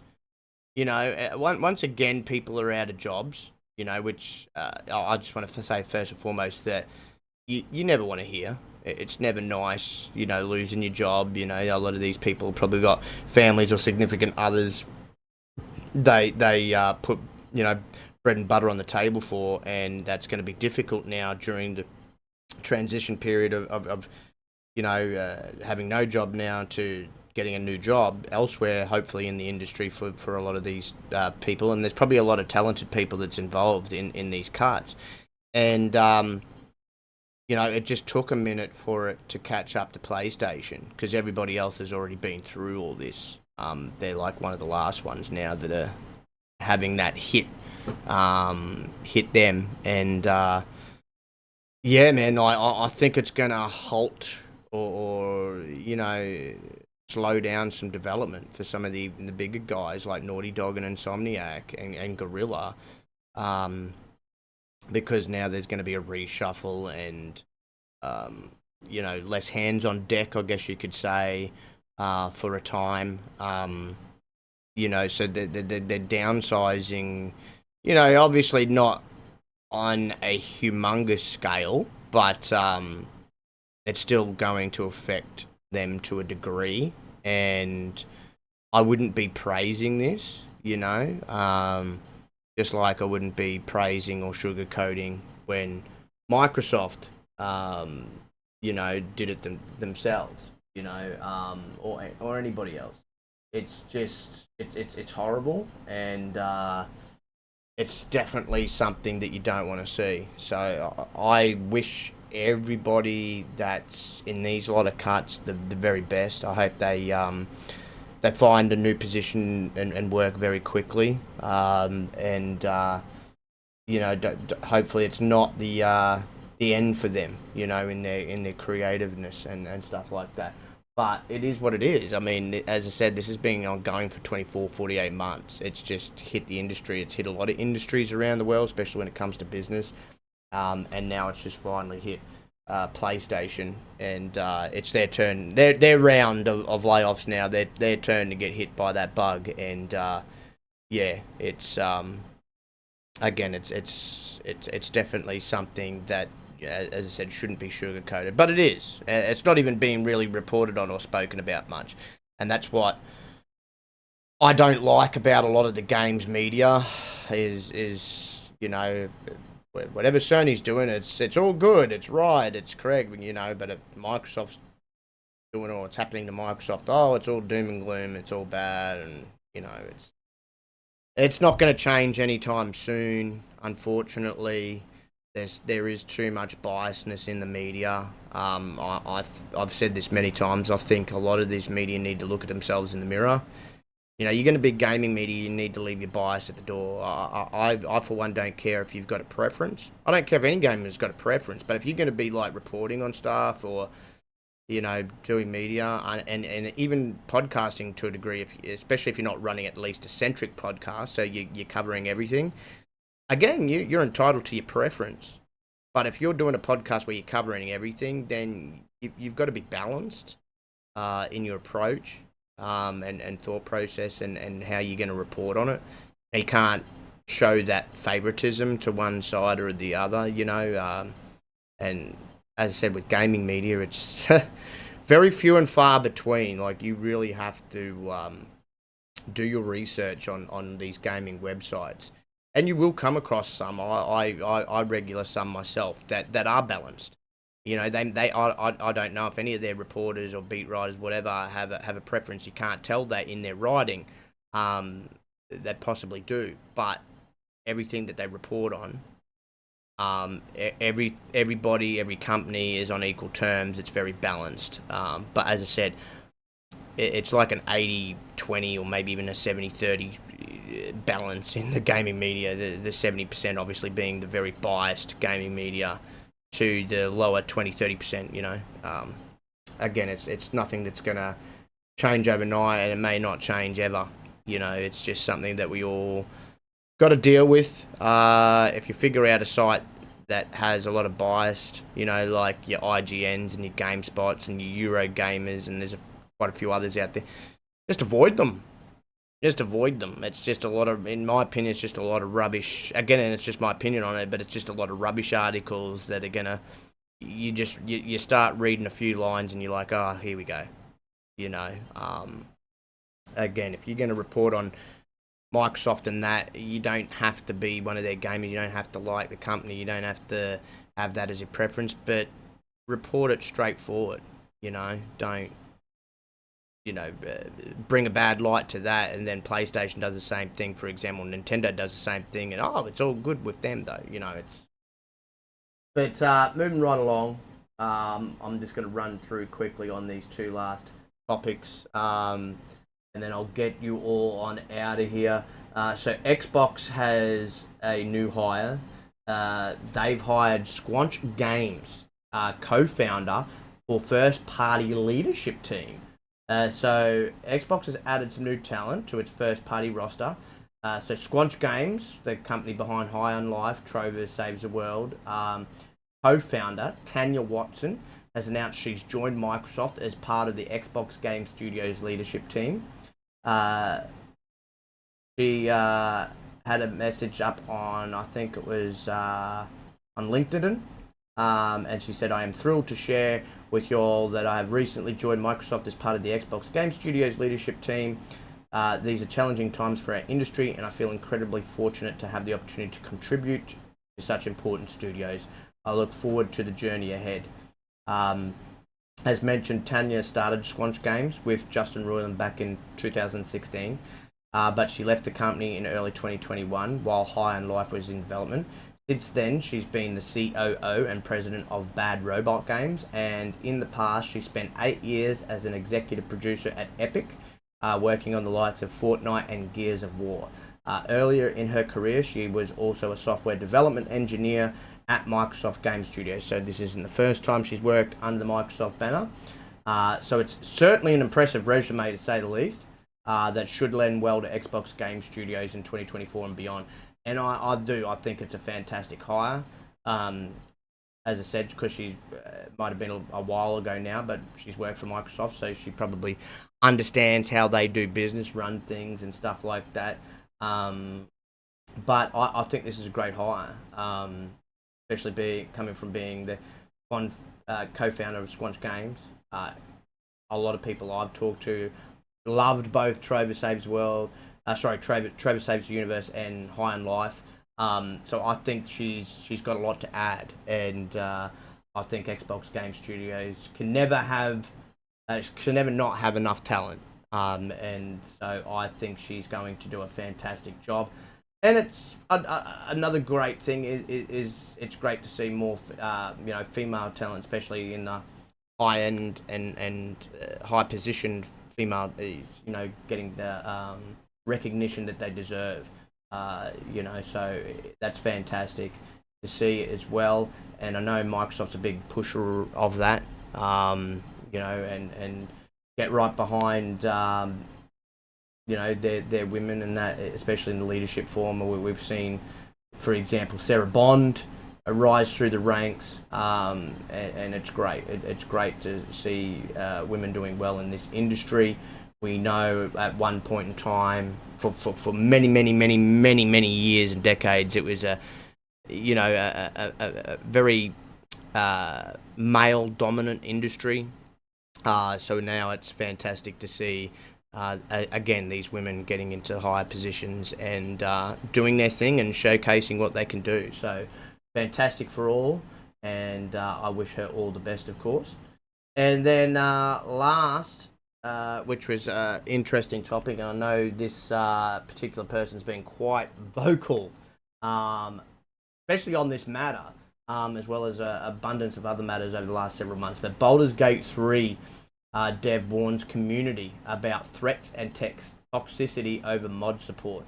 So Baldur's Gate 3 developer Larian Studios has called on the game's community cease what it called threats and toxicity over mod support, insisting conversations around new features do take time. Ever since BG3 came out in August of last year, players who use mods have been frustrated with having to uninstall, reinstall, update and rejuggle their mods every time a new patch is released. So last week's announcement that official mod support is on its way was seen as a positive. However, it seems a vocal minority within the community has taken things too far. In a series of tweets, Larian Director of Publishing Michael Dose said in order for the developer to continue its healthy relationship with its community, the threats need to stop, and stop now. We'll be talking in depth about what our mod support will look like soon, he said. Been working on it since launch. As always, we'll discuss it in our way with our community. Threats and toxicity, however, against our devs and community teams will only harm the conversation. So please stop that. He went on to say this is a game that went from around 2 million players to way over 10 in a very short space of time, so it's natural the conversation becomes muddier and complex. But in order to maintain the same level of dialogue, we need people to understand that these conversations take time. We can't do it all without the dedicated community teams that work to untangle a giant web of noise into something we can work with for the benefit of everyone. If you truly want to know things about the game, please don't chip away at the people who connect us all. So 99% of our community are the absolute best, and it's because of them, thankfully, that my community team persevere. But I suppose it was inevitable that when you have a city, a few bad eggs will start a fire. Until then, BG3 does not yet have mod support. Don't get angry at mod authors, support teams, community, or developers. Our focus is to patch the game or working on future mod support. I understand why it's frustrating. I get it. So what we all need to do is focus on that future. And to finish again, we can only be close if we can work close. We cannot do that, and we have to draw distance. It really sucks for everyone, especially us and definitely you. Please help us to work for the greater good of the millions of people who are involved, and just chill. So, as we're all well aware by now, especially with this gaming community, toxicity is unfortunately a very serious concern to the development community as a whole. In January, just this January, the developer of Power World said it had received death threats amid the game's Pokemon rip-off claims. Last year, a new survey from the Game Developers Conference revealed a majority of game developers see harassment from players as a major problem for the industry. Of the 2,400 developers surveyed, 91% said player harassment and toxicity towards developers was an issue. 42% said it was a very serious issue. And they're not wrong. They're not wrong. They're not lying there. The toxicity in this community, and not just amongst each other, but towards devs, really is beyond ridiculous. Because a lot of the toxicity comes from people that are at 30 years old and plus, that act like teenagers or worse. And these people, they're doing the best they can with what they can and the time that they've got. And so, I agree with what, the head of Larian was saying, that things, doesn't matter who you're working for in this industry, take time. Discussions have got to be had. They've got to make sure that whatever they're discussing fits the game. They've got to make sure it's all going to work. And when they get to a certain stage, they've got to make sure everything's running smoothly. And then otherwise, that's going to be the next thing that someone, harasses them or sends death threats or whatever at them. Oh, you've added this mod or done this, and now the game's broke. So it's an ongoing thing. And we've had devs, publishers, we've had voice actors get threats, death threats, dick pics sent to them, just an abundance of just stupidity on the community's behalf, and it really sends a negative light of the community out into the world. Every time I hear something along these lines, or you see it yourself, and I know Twitter doesn't cover the whole gaming community, but just the portion that is on Twitter. And I'm sitting back thinking, now, if I'm an outsider looking in upon this community is just a cesspool of, excuse the language, shit. There's just, gaming is meant to be enjoyed, it's meant to be fun, it's meant to bring people together, but every single day, you hear something, you read something, or you see it, as I said, especially with, community on community hate, just people tearing each other apart, or tearing devs down, or voice actors down, and these people are just there to do a job and do it, do it to the best of their ability. They don't deserve this, and the game devs don't deserve this, and like Larian said, if anything, it just slows stuff down and slows the conversations down, because people have got to worry about their own safety and everything first then when it comes to this stuff, and if you just let them do what they need to do, and instead of harassing and as such, and be more helpful, like they, especially with a studio like Larian, and there's plenty of them out there that do this. They rely on the community for the feedback, and that you can give constructive criticism without being an asshole, and constructive criticism is only going to be beneficial for them. But the minute you go beyond that, and you're starting to send threats and stuff because you're impatient, or you're frustrated at something, I mean, in reality, you don't deserve anything to be done to rectify whatever it is that you're sending the threats about, and that, because in my opinion, why would you want to help somebody like that? That's just, completely, put your safety in disregard and stuff like that. Like, it should be, similar to like handled similar to like if you're a parent, you don't, you know, you don't give your child things or go out and buy them things or praise them for bad behavior, do you? So, same sort of thing should be taken into account here. You're not going to go and appease somebody or give them something or help them out if they're going to show bad behavior like this. And that's exactly what we're talking about here. In a lot of cases, when you hear about it on a real astronomical level, because people just go insane. Absolutely insane. I mean, look at the voice actress, for example, the poor woman behind Abby of The Last of Us, and not just what she copped threat-wise, but her unborn child, unborn at the time. Like, that was just beyond pathetic and beyond ridiculous. Again, just someone doing their job. Had nothing to, wasn't her decision what decisions were being made from the story point of view and that. She's just there to do a job and voice. That's it, And at the end of the day, like, these are just games, right? But some people act like it's their life on the damn line. That's why they go crazy. And it's just ridiculous, You again, while I'm on the Last of Us topic, like, I love The Last of Us. Did I like the fact that they killed Joel off, who I got quite attached to in the first game? I think a lot of people did. No. But I'm not going to go crazy and nuts and start threatening Neil Druckmann or anybody. It's just the direction that they decided to go to tell their story. I didn't like it. I was upset. Very emotional scene. But it is what it is. It's just a game, And in this case, like, sometimes certain things, especially like when it comes to mod support and stuff like that, it takes time.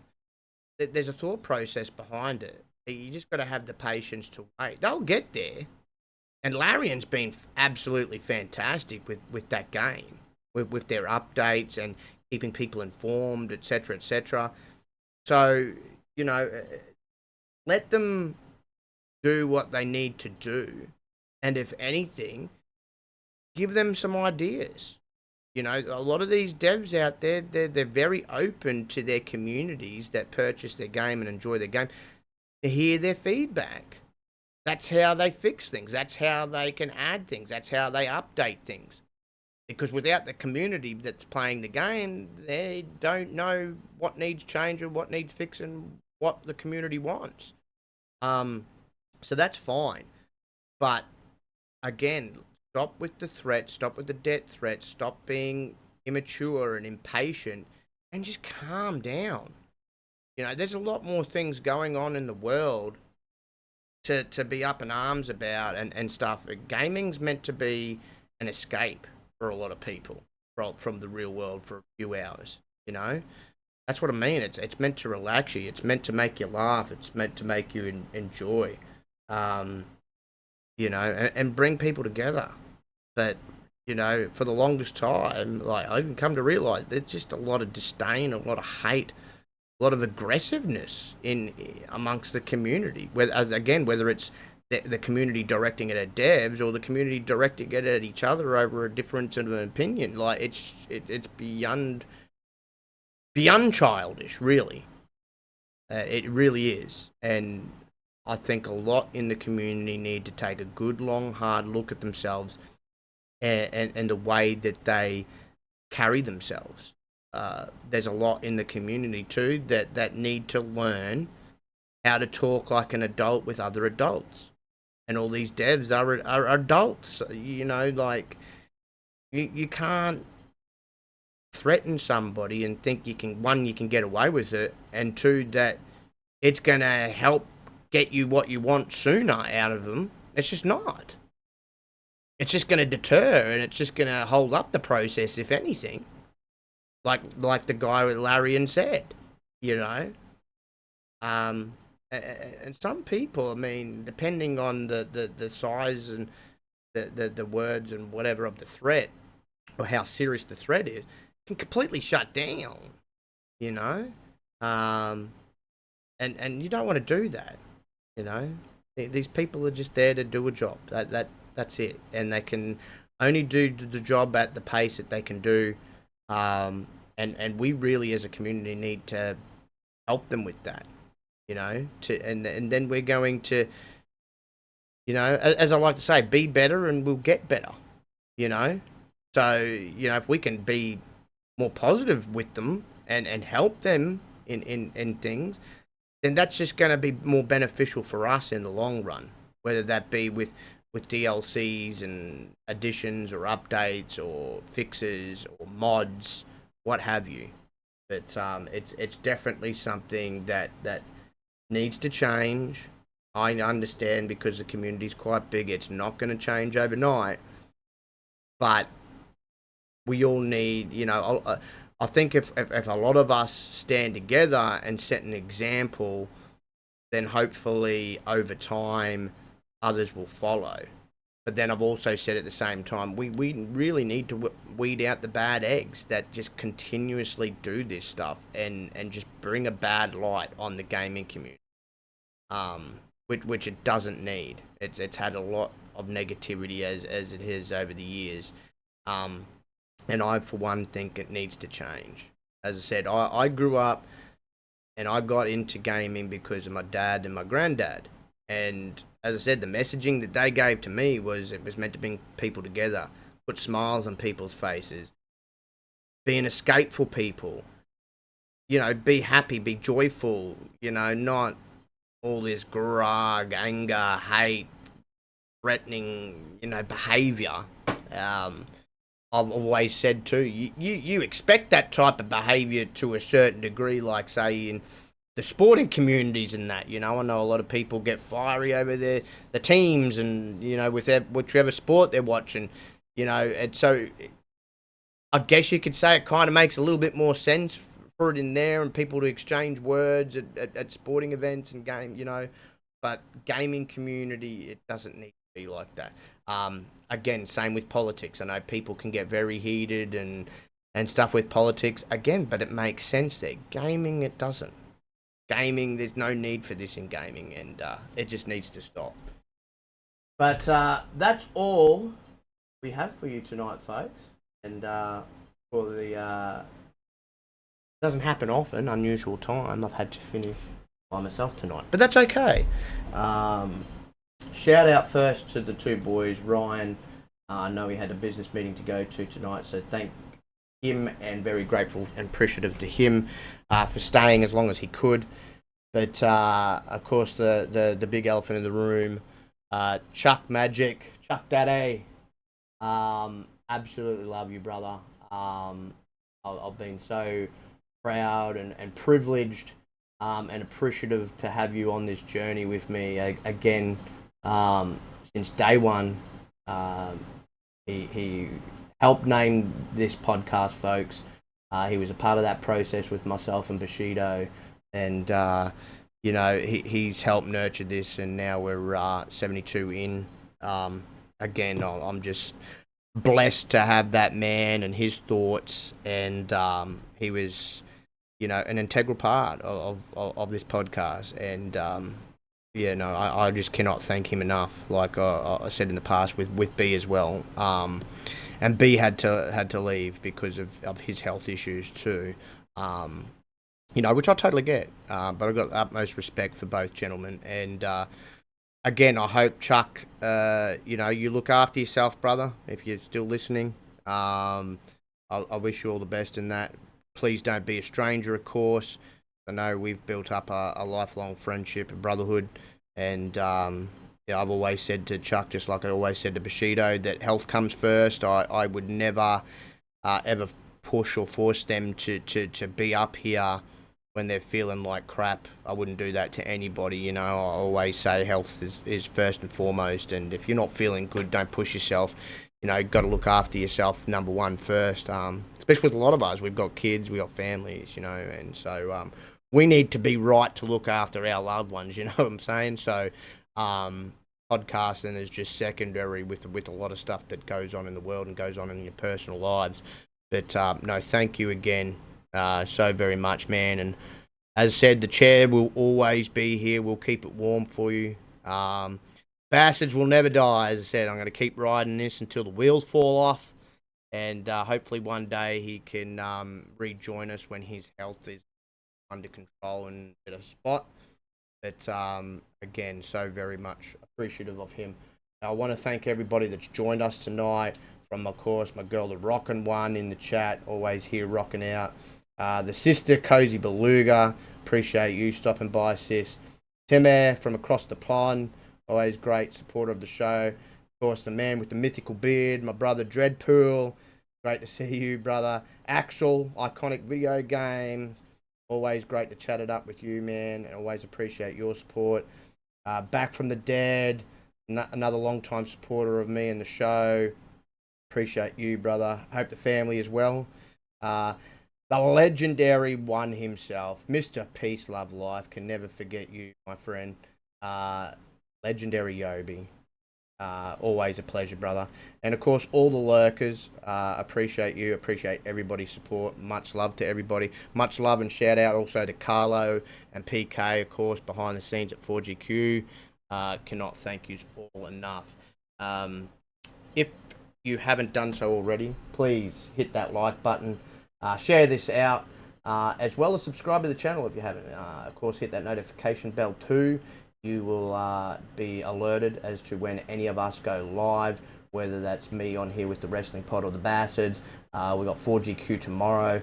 We got an all-females podcast, Majestic Mayhem on Sunday evenings, I believe, and then Carlo and Paul with a lot of fantastic, interesting interviews with people from across many an industry. They've already done a bunch that you can already see on the channel, and I'm quite sure they have some more interesting characters and people of all walks of life that they've got coming up with more interviews. But other than that, you can find me at the Movie Man absolutely everywhere on the app formerly known as Twitter. You can find me on the Xbox app because I'm on the PC, so I can talk to you and game with you there. If you're on Steam, add me on there as well. Same name basically everywhere, so I'm easy to find. I've got my little Moon Man Wake profile picture, kept it the same everywhere, so I'm not hard to find. Other than that, you can find me here every Monday evening with Cerebral Paul, Mr. Pineapple himself. He's going to take a dig at me for that one. But yeah, every Monday evening with Pop-Up Powerbomb, where we talk all things wrestling of all the wrestling companies out there. Of course, each and every week on a Wednesday evening here. Of course, it'll be me and Ryan for the time being until we can find a third to join us. But the Backlog Bastards every Wednesday evening. Again, Chuck is absolutely irreplaceable, but I'm quite sure we can find someone to fill his shoes on a permanent or semi-permanent basis, what have you. But again, thank you very much again for everybody joining us. Just to note too, because I've got a lot going on in real life right now, I'm in the process of moving. I'm actually moving this weekend. So at least next week there will not be any podcasts on my behalf. Because sometimes it takes a week or two, sometimes it can take two, just depending on the backup of getting the internet reconnected at a new premises and that. So, yeah, definitely won't be anything next week, but look out the week after.